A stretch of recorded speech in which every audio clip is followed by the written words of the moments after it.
Prezados alunos, bem-vindos a um encontro da sessão 1.4, né?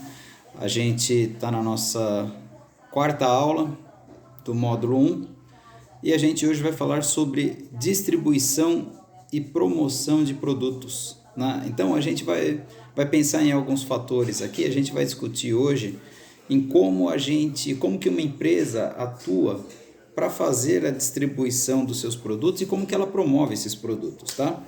Então, a princípio, a gente vai abordar o tema mix de comunicação de marketing, tá? Eu peço que vocês leiam o capítulo, né, no livro de vocês, para vocês saberem do que eu estou falando aí com mais detalhes, tá? Vou só passar as explicações para vocês, tá bom? Então, mix de comunicação, ele fala sobre as ferramentas de marketing que podem ser utilizadas para a gente promover o nosso produto, tá? Então, assim, quando você fala do mix de comunicação, a gente fala de todas as ferramentas que a gente tem disponíveis para poder promover o nosso produto, né? Então, isso daí a gente pode falar da parte de publicidade, né? Propaganda e marketing, propaganda e marketing não, né? Propaganda em si, né? Porque marketing é tudo, né? Mas é assim, como que a gente descobre qual que é o nosso público-alvo? A gente já discutiu isso daí, né? Pesquisa, a gente tem que fazer pesquisa, tudo mais, tal. E daí depois a gente parte para a questão da comunicação, né? A gente tem que se comunicar com o nosso público. Então, se a gente vai criar uma propaganda publicitária, a gente tem que pensar que tem que ser alguma coisa que o nosso público curta, né? A gente tem que pensar nessa questão, tá? A gente não pode simplesmente agir de um jeito que a gente ache que a pessoa vai gostar. Não, a gente tem que garantir que a pessoa goste, né? Bom, então agora a gente vai falar aí os dois principais itens aí do mix de marketing, né? Que é a propaganda e a promoção de vendas, tá? Então, a propaganda é qualquer forma de comunicação não pessoal. Se você faz uma comunicação coletiva, você está fazendo uma propaganda, tá? E você pode usar vários canais de comunicação, né? Você pode usar TV, jornais, internet, muito utilizada, né? Mas isso daí a gente vai vendo um pouquinho mais para frente, tá? Promoção de vendas.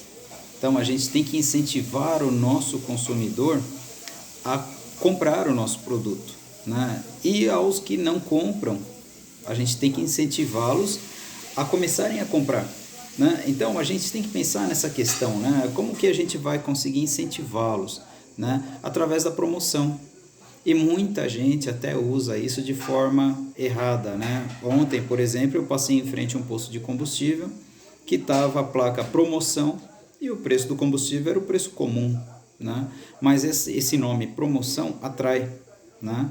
E atrai quando é positiva, porque tem a promoção de forma negativa que acontece aí, que acaba sendo super complicada, né? Depois que você se queima, você não consegue mais retornar, tá? Então, a gente tem que tomar muito cuidado com isso, tá? Eventos e experiências, né? A gente sabe que alguns eventos acabam motivando o consumo do nosso produto, né? Então, o próprio livro dá o exemplo da Disney, tá? Vou ler esse trechinho aqui para vocês. Um exemplo é a Disney Magic Run, que promove a empresa e seus produtos em um evento de corrida para adultos e crianças com a presença de personagens da Disney e vários brindes. Então, assim, eles criam a corrida, eles incentivam as pessoas a praticarem esporte e eles colocam o mix deles ali, enfiadinho ali, para incentivar as pessoas a consumirem os produtos, tá? Relações públicas e assessoria de imprensa. A gente sabe que algumas empresas acabam ficando no foco de comunicação aí das mídias, né? Então, ela acaba tendo uma assessoria de imprensa, né? Às vezes alguém coloca uma fake news sobre ela, coloca alguma informação errada, alguma informação mentirosa, né? Que a pessoa imaginou que era aquilo, mas a pessoa estava totalmente errada, né? Então essas pessoas acabam gerando um prejuízo muito grande para a empresa. Eu lembro na época da crise hídrica que a Sabesp teve a assessoria de imprensa dela trabalhou muito porque a gente estava em época de racionamento e o pessoal apontava que não, que tinha um monte de água. Daí passava um cara lá, um motorista, sei lá de que empresa, fazendo uma gravação no celular e falando.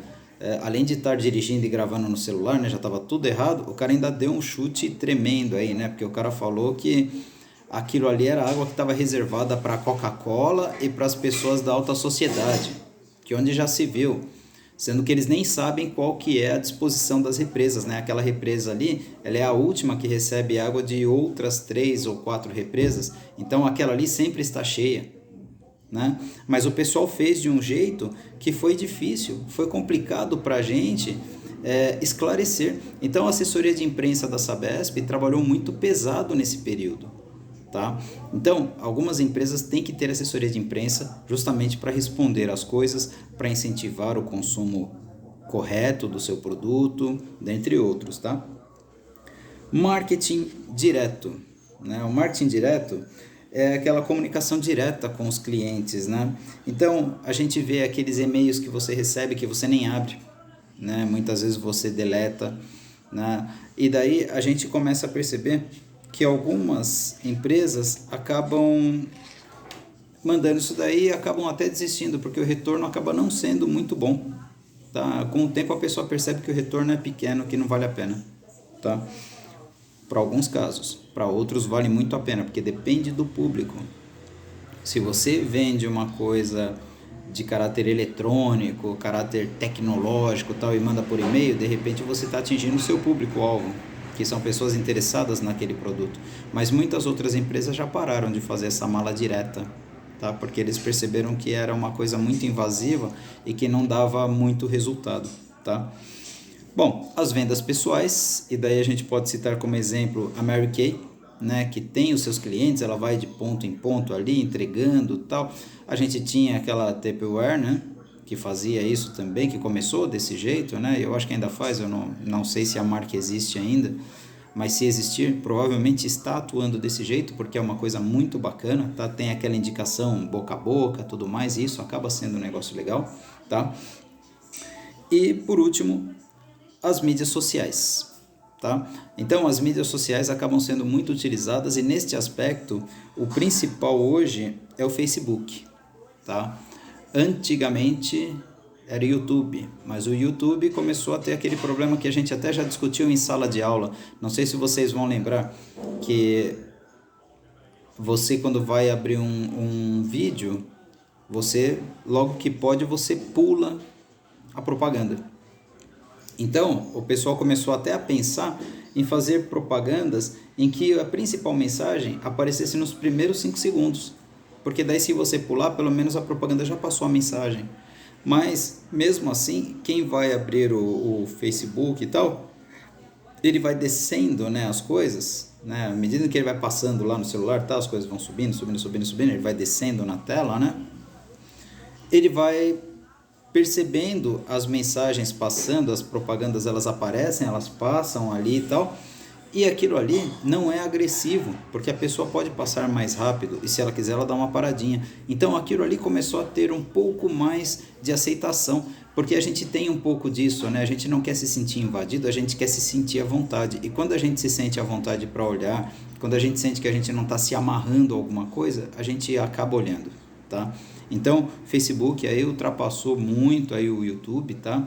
O Facebook hoje tem 68% desse nicho, tá? de produto, enquanto que o YouTube tem 21%, né? Então a diferença é muito grande, tá? Por conta disso, né? Não desmerecendo, não dizendo que uma ferramenta é melhor que a outra, mas a abordagem acaba sendo mais à vontade no Facebook, então por isso que eles acabam partindo para esse lado. Perfeito?